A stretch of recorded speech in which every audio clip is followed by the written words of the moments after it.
Welcome back, boxing fans, to another great show with Sean on boxing. You can't fix stupid. So John Boxing, of course, does what he does, which is lie and talk out his ass. Literally now, a guy who's got tons of videos out there, literally hating on David Benavidez, shitting all over him. Now got David Benavidez is back. Why? Because of course David is part of the PBC, and you got to support the PBC because Al Heyman is black, right? That's the only reason you have to support them. But based on that reason alone, you better support them, which is typical of what you hear from guys like John Boxing consistently. You always got to support the black fighter, the black promoter, the black trainer, the black fucking whatever. But these same players that are pushing this narrative don't feel the need to support any other boxers outside of the ones that look like them. But then everybody that doesn't look like them still needs to support the fighters and the people they want to support, or else we know what they're going to say. The irony with this story is him coming out and saying the WBC isn't usually a sanctioning body that pressures their champions into fighting the mandatories. That's the fucking whole point, you moron. Then he acts like the WBC wasn't forcing Bivol to fight Benavidez, which is exactly what they were doing, which is why he dropped the fucking title. Because the WBC Suleiman, who John literally shit all over, like so many of these other PBC fanboys, shit on him when they felt like he wasn't bending over backwards to fucking take care of Deontay Wilder when he got beat by Tyson Fury, right? Bent over fucking backwards to hate on Suleiman when fucking Devin Haney didn't get a Lomachenko fight because Lomachenko chose to fight Teofimo Lopez for unification, which of course makes fucking 100% more sense. But you can't explain this to stupid motherfuckers like this, because with them it always comes down to color. It's always about race. They gotta support Wilder because of course he's black. They got to support Haney and act like Lomachenko's ducking Haney, even though Lomachenko's doing what everybody in boxing history has asked fighters to do: unify titles against other champions. Of course, then they shit on Suleiman for creating that WBC whatever belt. Yet it wasn't Lomachenko that created it. It was literally Suleiman. But Lomachenko is the one who got criticized for it, as if somehow he went and asked Suleiman to create this thing. He didn't. He had nothing to do with it. And really, it impacted and hurt him as much as it did anyone else. But of course, haters are gonna hate, and they're gonna lie, and they're gonna fucking not be honest about how things really are. In this scenario, that's why people are fucking being critical of Suleiman, PBC, and David Benavidez. Because these guys literally just went to Turkey al-Sheikh, Saudi Arabia, to watch the rematch between Bivol and Beterbiev. They knew exactly what was going to happen because they were there. They know or knew that a third fight, the trilogy fight, was going to happen, right? Because they felt they owed Beterbiev the opportunity since he gave Bivol the immediate rematch when he won the first fight. So it was tit for tat. You know, this is what happens in business and negotiations, right? You know, this is gratis. You know, you do something for me, I do something for you. You wash my back, I wash your back, right? Obviously, Turkey is benefiting both of these fighters. And they, in turn, are open to working with each other to allow each other the benefit of working with Turkey al-Sheikh and giving each other the opportunity to, you know, prove themselves. And they did it. And now this is Bivol doing the exact same thing for Beterbiev, right? He owes him. The fight was already planned. Beterbiev knew that, Benavidez knew that, Suleiman knew that, and of course, the management team with the PBC also knew that. And that's why people are critical.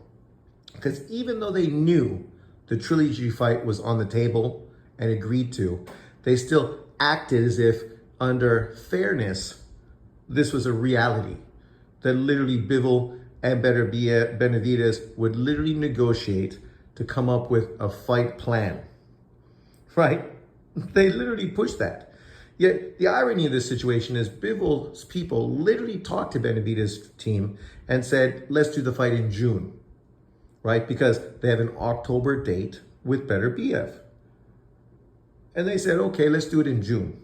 And literally Benavidez' team said, no, we're injured. We can't do it in June. We need to do it in September, October. Meaning that they knew they were stopping the fight that was already organized, was already guaranteed. They knew that by forcing this, inevitably what would happen is that Bivol would be forced to drop the title. Meaning they would get the email title, which is always what they wanted. They didn't literally want to fight Bivol or Better BF. What they were hoping was political pressure would allow them to win a title this way. And that's exactly what they got. And this is why people are critical. Benavidez literally walked away from undisputed, right? If he would have fought Smith on the undercard of Bivol Better BF, he would have been guaranteed the winner for undisputed. But he didn't want to do that. He didn't want to work with Turki Al-Sheikh to get paid a career high payday to fight Callum Smith, to then get an opportunity to face the winner of Bivol Better BF for undisputed. Not just getting one big fight, but guaranteed to get two big fights. Because they already told you, we don't want to fight in Saudi Arabia, right? They weren't willing to negotiate. They weren't willing to give. They're only willing to take. And historically, this has been the problem with the PBC from day one. Why did we wait fucking 7, 8 years for Floyd Mayweather, Manny Pacquiao? Al Heyman. Why did we wait fucking 5 years for Bud Crawford and Errol Spence? Al Heyman. Why did Rigo not get an opportunity to fight fucking Leo Santa Cruz or Carl Frampton? Al Heyman, right? You know, this is not the first time the PBC and Al Heyman have gotten in the way of fights being made because of their own political agenda. We also remember undisputed 135 fight between Mikey Garcia and Lomachenko never happened. Why? Al Heyman, right? I can go on and on and on and give tons of examples of this. Why did number one mandated WBC opponent not get mandated by the WBC to fight Deontay Wilder? Dillian White. Al Heyman, right? In cahoots with Suleiman. Literally, he never had to fight his mandatory. His mandatory went to court, and he still never got a fight with the WBC champion, Deontay Wilder, right? We've seen this happen time and time again. This is why people are fucking angry and why people are calling Benavidez a duck, because what he wants was a fucking vacant email title. He never wanted a legitimate legacy fight. If he wanted a legacy fight, he would have worked with Turki Al-Sheikh, fought Callum Smith in the undercard, and then fucking fought the winner of Better BF and Bivol early 2026 for undisputed, which would have catapulted him into the pound for pound top 5 probably, right? And made his legacy based on 2 fights. And in winning that undisputed light heavyweight title off of Bivol or Better BF, now he puts himself in this sublime position to now work with Turki, who he's worked with for 2 other fights, building a great relationship with him, getting paid millions of dollars to now try to negotiate with Turki and Canelo Alvarez to do one of the biggest fights in boxing history. A Canelo Alvarez, David Benavidez, undisputed light heavyweight world title fight. One undisputed champion versus another undisputed champion on Riyadh season, right? Potentially both of them getting over $100 million, similar to Usyk and obviously Tyson Fury. Those kind of numbers. But yet he walked away from that to do what? We anticipate what the PBC is going to do because we've seen it so many times before. You get a Tank Davis as a world champion with WBA baby belts, fighting mediocre opposition after mediocre opposition. Deontay Wilder become a WBC champion, facing mediocre opposition after mediocre opposition, right? The times we've seen this, it's fucking historic. So much so that we know what to expect. And it's not a surprise or shock when this is exactly what happens. Because this is exactly what happens. Why didn't we just have Sebastian Fundero go a whole year without fighting a top fighter at 154? Al Heyman trying to make a Sebastian Fundero Errol Spence fight. So boxing has to stop, hoping that Errol Spence can somehow get himself into shape to make this pay-per-view fight. Because of course, all the PBC wants to do is jam fucking shitty pay-per-views down the consumer's throat. Fights that nobody is asking for and nobody wants. The difference here is fans literally want David Benavidez to fight Bivol and Better BF and Canelo Alvarez.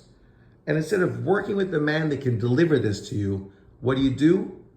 You literally fucking walk in shit, dog shit in the park, walk into his house, put your feet on his fucking white sofa and start fucking wiping your shoes off. And then you think somehow this is going to be beneficial for your career, beneficial for your legacy. Okay, if that's what you think, good on you. Do you. But as boxing fans, we can sit back and we can fucking be critical of this duck maneuver, this ducking of legacy, this ducking of undisputed, this ducking of, actually doing something good for the sport of boxing. To do what? Give us the same old bullshit that the PBC consistently gives us. But you can wrap this up with a fucking bow and act like somehow it's all racists hating on fucking the PBC because Al Heyman is black. No one gives a fuck about Al Heyman, whether it was black, green, fucking orange, purple, or gold. We never see him. He never talks. That dude is an afterthought. But what we do know is David Benavidez ain't giving us what we want, and he's probably fucking himself over in the process. So enjoy.